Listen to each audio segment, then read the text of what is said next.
வணக்கம். Welcome to கதை திரட்டு audio books. இந்த வீடியோவில் நம்ம என்ன கதை கேட்க போகிறோம்னா, சீதைக்கேற்ற ராமன் சிறுகதை. நம்ம சேனலை இது வரைக்கும் சப்ஸ்கிரைப் பண்ணாதவங்க சப்ஸ்கிரைப் பண்ணுங்க. பக்கத்தில் இருக்கிற பெல் ஐக்கானை கிளிக் பண்ணி ஆளுங்கிற ஆப்ஷனை ப்ரெஸ் பண்ணுங்க. ஸோ தட் நான் போடுற கதைகளை உடனுக்குடனே நீங்கள் கேட்கலாம். வாங்க கதைக்குள்ளே போகலாம். காலை 8 மணிக்கு படுக்கையை விட்டு எழுந்த ரவி 7 மணிக்கெல்லாம் தன் வேலை நிமித்தமாக நண்பன் ஒருவனை சந்திப்பதாக இருந்தது நினைவுக்கு வந்தவனாக மிகவும் சலிப்புற்று போனான். அந்த நண்பன் தனக்கு தெரிந்த ஒரு பெரிய செல்வந்தரிடம் அவர் கம்பெனிகளில் ஒன்றில் அவனுக்கு வேலைக்கு ஏற்பாடு செய்வதாக சொல்லியிருந்தான். அதற்கு முதல் நாள் கவலைகளுடன் அவன் தூக்கமும் விழிப்புமாக போராடியவாறே படுக்கையில் புரண்டு கொண்டு இருந்து விட்டதால் வழக்கத்துக்கு மாறாக 8 மணி வரையில் உறங்கி போய்விட்டான். நேற்று வரையிலும் கவலையற்ற காளையாகத்தான் அவன் திரிந்து வந்திருக்கிறான். தனது கட்டுப்பாடற்ற போக்கு, நடத்தை ஆகியவற்றின் விளைவுகளை பற்றி கவலைப்படாதவனாகவே அவன் இருந்து வந்திருக்கிறான். 3ஆம் முயற்சியில் ஒரு BA பட்டம் வாங்கியதன் பின்னர் சில காலம் சோம்பி திரிந்துவிட்டு அண்மை காலமாக அவன் தனக்கென்று ஒரு வேலைக்காக முயன்று கொண்டிருக்கிறான். ஆனால் மனு செய்த இடங்களிலெல்லாம் அவனுக்கு தோல்வியே கிட்டிற்று. வேலை ஒன்றை தேடிக்கொண்டாக வேண்டிய தேவை அவனுக்கு இல்லைதான். இப்போது கூட அவன் வேலை தேட தயாராக இல்லை. ஆனால் அவனுடைய அப்பா சில நாட்களுக்கு முன்னர் அவனை அழைத்து சுருக்கென்று சில சொற்களை சொல்லி அவனை புண்படுத்தி விட்டார். அவனுடைய அப்பா பணக்காரர்தான், ஆயினும் அவன் சோம்பி திரிந்து கொண்டிருந்தது அவருக்கு சம்மதமாக இல்லை. அவன் கை செலவுக்காக மாதா மாதம் 200 ரூபாய் கொடுத்து வந்த அவர் ஒரு பிரம்மச்சாரி பையனுக்கு அவ்வளவு செலவு ஏன் என்று கேட்க தொடங்கி இருந்தார். தன் செலவுகளை அவன் குறைத்து கொள்ள வேண்டியது பற்றி அவனிடம் கண்டிப்பாக சொல்லிவிட்டு தொகையை 100 குறைத்தும் விட்டார். இது அவனை மிகவும் புண்படுத்திவிட்டது. மனதுள் அவன் அவரை திட்டி தீர்த்தான். அவனுடைய பழைய நண்பர்கள், அவனுடன் படித்தவர்கள் அவனை பார்த்த போதெல்லாம் அவன் என்ன வேலையில் இருந்தான் என்று கேட்டு துளைத்தது வேலை தேடும் முயற்சியில் அவன் ஈடுபட்டமைக்கு மற்றும் ஒரு காரணமாகும். குறிப்பிட்ட நேரம் தவறிவிட்ட போதிலும் நண்பனை பார்க்கவே அவன் விரும்பினான். ஒரு நெடிய கொட்டாவியை உதிர்த்துவிட்டு கட்டிலில் இருந்து குதித்த அவன் வழக்கம் போல் கண்ணாடியில் தன் முகத்தை பார்த்து கொண்டான். கண்கள் இடுங்கி இருந்தன. அவற்றுக்கு கீழே கருப்பு பள்ளங்கள் தென்பட்டன. கலைந்து பம்மி கிடந்த தலைமுடியை விரல்களால் கோதிய வண்ணம் தன் தலையில் ஆங்காங்கு தென்பட்ட நரையை கண்டு அவன் கலக்கமுற்றான். வேறு எவனையோ முதலாக பார்ப்பது போல் கண்ணாடியில் தெரிந்த தன் உருவத்தை ஆராய்ந்தான். அவன் அசிங்கமாக இல்லைதான், ஆனால் அழகனாகவும் இல்லை. அவன் கண்கள் மிகவும் சிறியவை. அவனது முகத்தின் பரப்புக்கு மூக்கு மிகவும் பெரியதாக இருந்தது. உதடுகள் தடிமனாக இருந்தன. இடைவிடாத புகை பிடித்தலின் விளைவாக அவன் உதடுகள் கருமையாகவும் ஆகிவிட்டன. அவனுக்கு சுருட்டை முடி இல்லை, ஆயினும் அடர்த்தியாக ஒரு தொப்பி மாதிரி அவனுக்கு முடி நிறையவே இருந்தது. சதை பிடிப்பு இல்லாத அவன் கன்னங்கள் அவனை மேலும் அசிங்கப்படுத்தின. 6 அடி உயரம் இருந்த அவன் தொலைவில் இருந்து பார்த்தால் மட்டுமே சகித்து கொள்ளக்கூடியவனாக இருந்தான். இதனால் கமலா அவனை மணந்து கொள்ள தனது விருப்பத்தை அவளிடம் வாய்விட்டு சொன்னபோது அவனை மிகுந்த வருத்தத்துடன் மறுதலித்து விட்டாள். அவன் ஒரு பெருமூச்சுடன் கண்ணாடியில் இருந்து தன் முகத்தை அப்பால் திருப்பிக் கொண்டான். பற்குச்சியும் கையுமாக அவன் மிக விரைவுடன் பல் துலக்கப் போனான். பல் விளக்கியவாறு அவன் கமலாவின் பதிலை நினைத்து பார்க்கலுற்றான். ரவி, நான் உங்களை ஒரு நண்பராகத்தான் நினைத்து வந்திருக்கேன். இப்படி ஒரு எண்ணத்தை நீங்கள் வளர்த்தி கொண்டிருப்பீர்கள் என்று எனக்கு தெரியாது. அறிந்தோ அறியாமலோ அப்படி ஒரு நம்பிக்கையை உங்களிடம் நான் ஏற்படுத்தியிருந்தால் அதற்காக என்னை மன்னித்து விடுங்கள் ரவி. நட்பு வேறு, காதல் வேறு என்பதை புரிந்து கொள்வீர்கள் என்று நம்புகிறேன். இது அவனது முதல் காதல் முறிவு அன்று. சென்ற ஆண்டிலும் இதே போன்ற ஓர் அதிர்ச்சிக்கு அவன் ஆளாக நேர்ந்தது. ஆனால் அது சற்று மாறுபட்டது. அவன் முதல் காதலி அவனை மணந்து கொள்ள விரும்பித்தான் இருந்தாள். ஆயினும் அவளது அழகை பார்த்து மோகித்து போன ஒரு பணக்கார இளைஞன் அவளுடைய தங்கையின் திருமண செலவுக்காக சில ஆயிரங்களை அவன் குடும்பத்தினருக்கு தரவும் அவள் திருமண செலவையும் கூட தானே ஏற்கவும் முன் வந்தமையால் வறுமையில் உழன்று தத்தளித்து கொண்டிருந்த தன் தகப்பனாருக்காக அவள் கண்ணீரும் கம்பலையுமாக அவனை தியாகம் செய்துவிட்டாள். அதற்கு முன்னதாக அவன் இளமையின் வெறியில் சிவப்பு விளக்கு பகுதிக்கு சென்று வந்திருக்கிறான். அவன் கையில் காசு நிறைய இருந்த போதெல்லாம் அவன் அது மாதிரி இடங்களுக்கு போவது வழக்கம். எனினும் அவன் திருமணம் செய்து கொண்டு விட விழைந்தான். அவனுடைய நண்பர்கள் எல்லோரும் குடியும் குடித்தனமுமாக இருந்ததோடு அவனை பார்த்த போதெல்லாம் அவனது திருமணம் பற்றி விசாரித்ததும் அதற்கு காரணம். உதிரம் குழம்பிய எச்சிலை தொட்டிலில் துப்பிவிட்டு அவன் வாயை கொப்பளித்தவாறு தன் அத்தை மகள் மீனாவை பற்றி சிந்திக்கலானான். அவனுடைய அத்தைக்கு தன் ஒரே மகளை அவன் தலையில் கட்டுவதில் ஒரே குறி. அவன் அப்பாவுக்கும் அதே எண்ணம்தான். ஆனால் ரவிக்கு அதில் துளியும் நாட்டமில்லை. மீனா ஒரு நாட்டுப்புறத்து பெண்.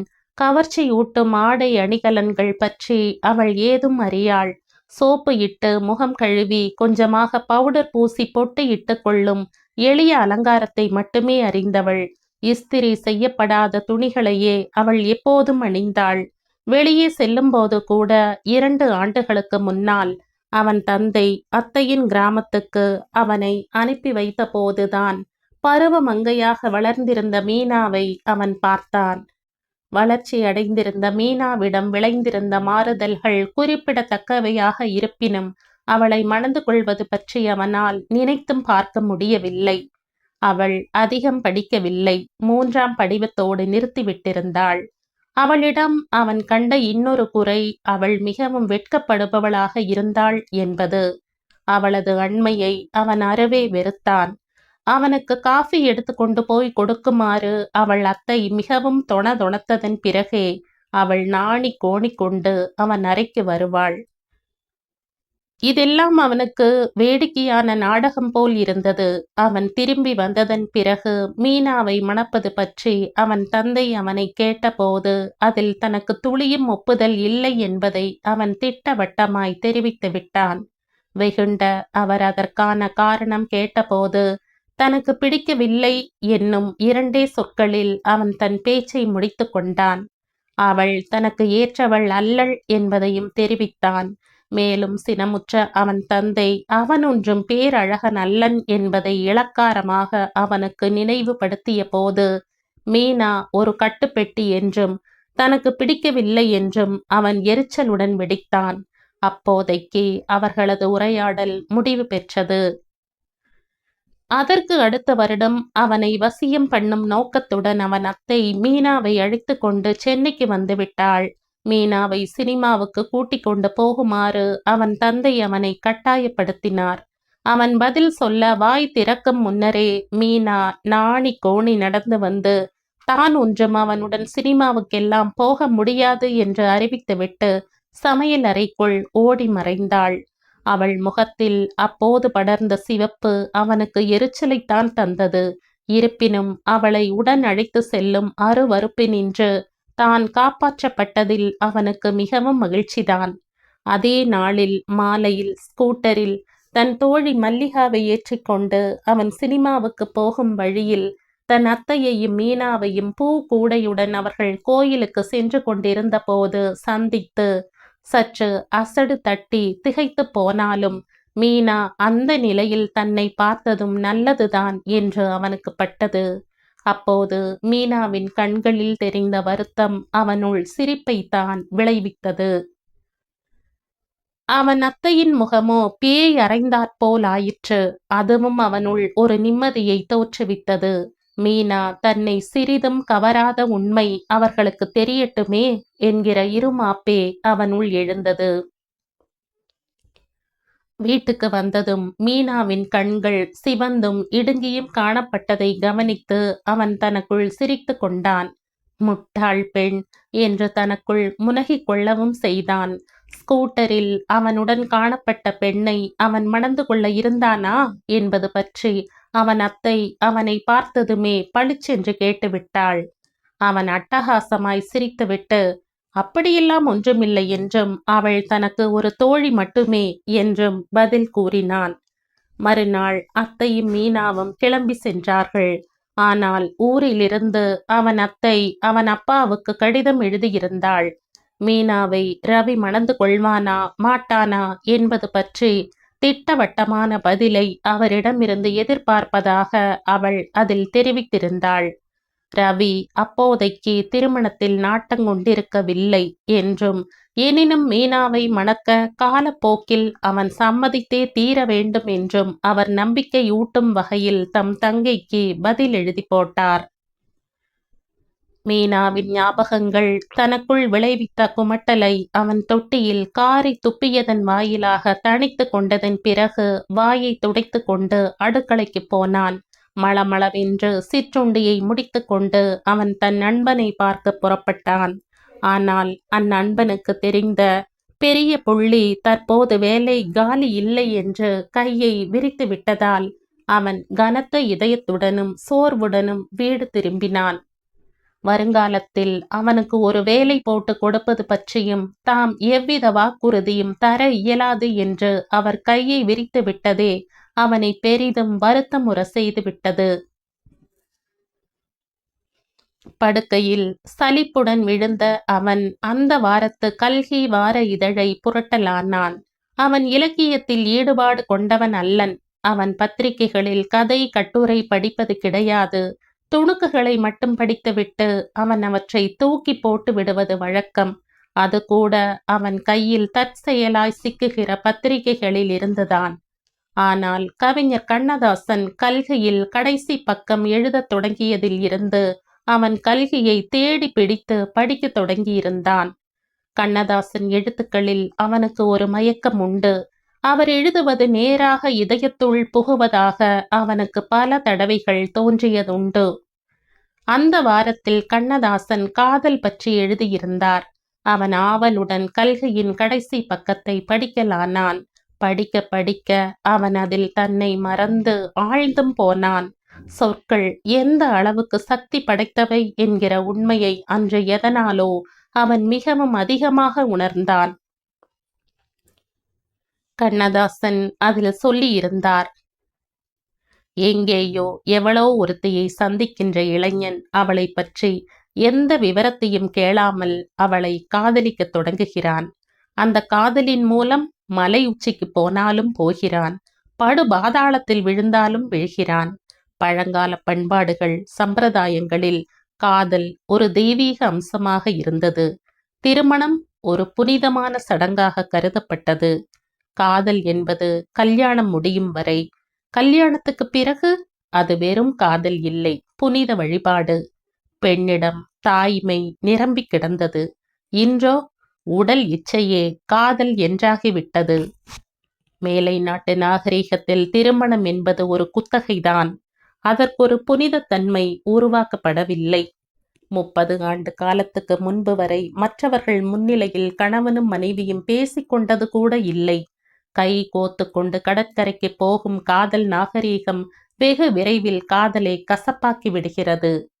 நாம் மீண்டும் பழங்காலத்துக்கு திரும்பியாக வேண்டும். ராமனுக்கு சீதை வாய்த்தது போல் தனக்கும் வாய்க்க வேண்டும் என்று விரும்பும் இளைஞனே எதிர்காலத்தை நிம்மதியாக்கிக் கொள்கிறான். காதலும் இல்லறமும் எவ்வளவு உயர்ந்த தத்துவங்கள்! ஆனால் நாகரீகம் அதை போலியாக்கிவிட்டது, வெறும் சதை பசியாக்கிவிட்டது. ஆதி மனிதனுக்கு ஏற்பட்ட ஆசைக்கும் இன்று பாதி மனிதர்களுக்கு ஏற்படும் காதலுக்கும் பேதமில்லாமல் போய்விட்டது. வாழ்க்கையில் பால் உணர்வும் ஒரு பகுதியே தவிர அதுவே வாழ்க்கையாகி விடாது. குடும்பத்தை பிரிந்து தாய் தந்தையரை வெறுத்து ஒருத்தியின் பின்னால் ஓடுவது நிரந்தர நிம்மதியை தராது. பலரது வாழ்க்கையை பார்த்திருக்கிறேன். தவறான தேர்வுகளினால் குடும்ப வாழ்க்கையை நரகமாக்கி கொண்டவர்கள் அவர்கள். தற்கால உலகம் காதலுக்கு லாயக்கற்றது என்பது என்னுடைய கருத்து. கண்களில் தெரிவதெல்லாம் நல்ல காட்சியாகி விடாது. இளைஞர்களே, உங்கள் விருப்பம் போல் கிருதாவை நீளமாக வளர்த்து கொள்ளுங்கள், ஜடாமுடியை வளர்த்து கொள்ளுங்கள், ரவிக்கை துணியில் சட்டை தைத்து கொள்ளுங்கள். ஆனால் இயற்கையான அழகுக்கும் ஃபோம் ரப்பருக்கும் வித்தியாசம் தெரிந்து கொள்ளுங்கள். நீங்கள் காதலித்தே கல்யாணம் செய்வது என்ற முடிவு கட்டுவதானால் கம்பனின் ராம காதையை படித்துவிட்டு ஒரு சீதையை காதலியுங்கள். கவிஞர் கண்ணதாசனின் மேற்கண்ட எழுத்துக்கள் ரவியின் மனதில் அவனுக்கே புரியாத மாற்றத்தை விளைவித்தன. அவனையும் அறியாமல் மீனாவை பற்றிய நினைப்பு அவனுள் எழுந்தது. சட்டென்று விளைந்த ஓர் உந்துதலில் மீனாவை மணந்து கொண்டு விடுவது என்கிற திடீர் முடிவுக்கு அவன் வந்துவிட்டான். கண்ணதாசனின் சொற்களுக்கு இருந்த மகிமை அவனை வியப்புற செய்தது. தன் மனப்போக்கை பற்றிய திகைப்பும் அதை தொடர்ந்து அவனுள் எழுந்தது. நான் விரும்புகிற தற்கால நாகரீக நடை உடை பாவனைகள் அவளிடம் இராமற் போகலாம். ஆனால் அவள் ஒரு நல்ல பெண். நான் மீனாவை மணந்ததன் பிறகு என் கனவுகளுக்கு ஏற்ப நான் அவளை மாற்றி விடுவேன். கண்ணதாசன் கூறுகிற சீதையின் இலக்கணங்கள் வழுவாத பெண்களில் மீனாவும் நிச்சயமாக ஒருத்தி. இப்போதே உட்கார்ந்து அவளுக்கு கடிதம் எழுதுகிறேன். சென்ற ஆண்டு அவள் அன்புடன் தனக்கு அனுப்பியிருந்த தீபாவளி வாழ்த்துக்கு ஒரு நன்றி கூட தெரிவிக்காமல் அவளை அலட்சியப்படுத்தியது சட்டென்று நினைவுக்கு வந்து அவனை துன்புறுத்தியது. மீனாவோடு தொடர்புள்ள மற்றொரு நிகழ்ச்சியும் அவனுக்கு ஞாபகம் வந்தது. சென்ற ஆண்டு அவள் தன் வீட்டில் தங்கியிருந்த போது அவன் குடித்து மயங்கி இருந்ததை தற்செயலாக தெரிந்து கொள்ள நேர்ந்துவிட்ட மீனா அந்த பழக்கத்தை விட்டு விடுமாறு தன்னிடம் கெஞ்சி கேட்டுக்கொண்ட நேரத்தில் மற்றபடி வெட்கமும் கலகலவென்று தன்னுடன் பழகும் நாகரீகமும் அற்ற அவள் அப்படி கேட்டுக்கொண்ட திடீர் துணிச்சலை அவன் இப்போது நினைவு கூர்ந்தான். அவளது காதல் அவனுக்கு மேலும் நன்றாக புரிந்தது. அவளது திடீர் துணிச்சல் அவனை திகைப்படைய செய்தாலும் அவள் தன் வேலையை பார்த்து கொண்டு சும்மா இருக்க வேண்டும் என்றுதான் கடுமையாக அவளுக்கு பதில் சொன்னதும் நினைவுக்கு வந்து அவனை இப்போதைய மனநிலையில் சொல்லி மாளாத கழிவிறக்கத்துக்கு ஆட்படுத்தியது. தன்னுடைய சீதா அவளே என்று முடிவு கட்டியவாறு அவன் எழுந்தான். அவளை பார்க்க வேண்டும் போல் அவனுக்கு இருந்தது. உடனே உட்கார்ந்து அவளுக்கு கடிதம் எழுதத் தொடங்கினான். அன்புள்ள மீனா, என்னிடமிருந்து வரும் இக்கடிதத்தைக் கண்டு உனக்கு வியப்பாக இருக்கும். 26/10/1975 தேதியிட்ட கல்கையில் கவிஞர் கண்ணதாசன் காதலை பற்றி எழுதியிருந்ததை நீயும் படித்திருப்பாய் என்று நம்புகிறேன்.